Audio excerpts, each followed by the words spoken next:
रायसेन बेगमगंज से हमारे संवाददाता शरद शर्मा की रिपोर्ट। तीज गई, राखी गई, गई सावन की फुहार, लल्ला तेरे स्वागत में खड़ा है सारा संसार। भगवान श्री कृष्ण जन्माष्टमी के शुभ अवसर पर नगर में जुलूस निकाला गया। यादव महासभा के द्वारा क्षेत्र भर में यादव समाज के युवा, बुजुर्ग और बच्चों ने बढ़ चढ़कर हिस्सा लिया। दशहरे मैदान से जुलूस शुरू हुआ, जिसमें भगवान श्री कृष्ण की सुंदर झांकी चल रही थी। साथ ही बाहर से आए हुए कलाकार जो कृष्ण और राधा बने हुए थे, मनमोहक डांस करते हुए चल रहे थे।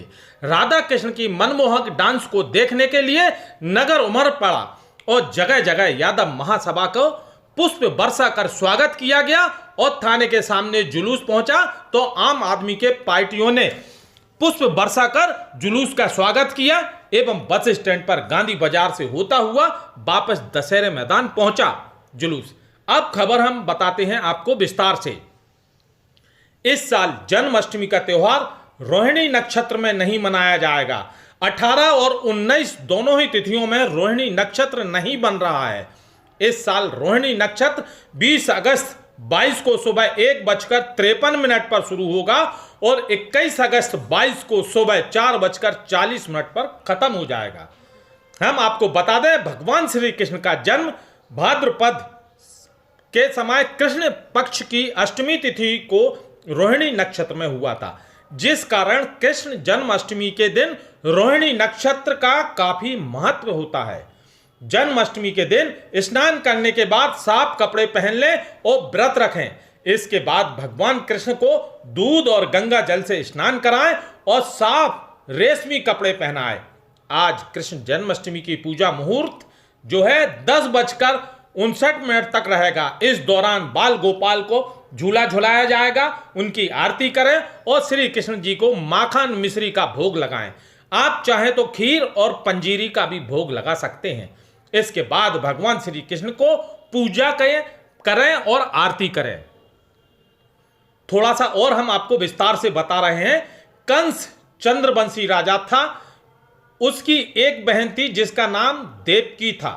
कंस ने देवकी का विवाह वासुदेव से कराया था और कंस का जन्म चंद्रवंशी क्षत्रिय राजा यादव उग्रसेन और रानी पद्मावती के यहां हुआ था। कंस ने अपने पिता को अपदस्थ किया था और मथुरा के राजा के रूप में खुद को स्थापित किया था, लेकिन उसने अपनी बहन देवकी से बहुत स्नेह था, बहुत प्यार था।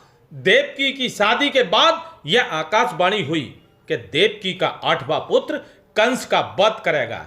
यह आकाशवाणी सुनकर कंस काफी डर गया था और उसने देवकी और वासुदेव को कारागार में डाल दिया था। इसके बाद कंस ने देवकी और वासुदेव की 7 संतानों को मार डाला था निर्दय पूर्वक। उसके बाद देवकी की 8वीं बार मां बनने वाली थी तो देवकी की 8वीं संतान के जन्म के वक्त आसमान से बिजली कड़कने लगी, तूफान आने लगा, कारागार के सभी ताले अपने आप टूट गए, भयानक बारिश हो रही थी और उसी रात के 12 बजे थे और सभी सैनिक गहरी नींद में सो रहे थे। उसी समय भगवान श्री कृष्ण प्रकट हुए और उन्होंने देवकी और वासुदेव को बताया कि वह देवकी की गोद से जन्म लेंगे। साथ ही उन्होंने देवकी और वासुदेव को यह भी बताया कि जन्म के बाद उनका अवतार को गोकुल में नंद बाबा के पास छोड़ाएं और उनके घर में जन्मी कन्या को कंस को सौंप दें। भगवान श्री कृष्ण के कहे अनुसार वासुदेव ने वैसा ही किया। नंद और यशोदा ने मिलकर श्री कृष्ण को पाला और बाद में कृष्ण ने कंस का वध किया था। अब इजाजत दीजिए शरद शर्मा को।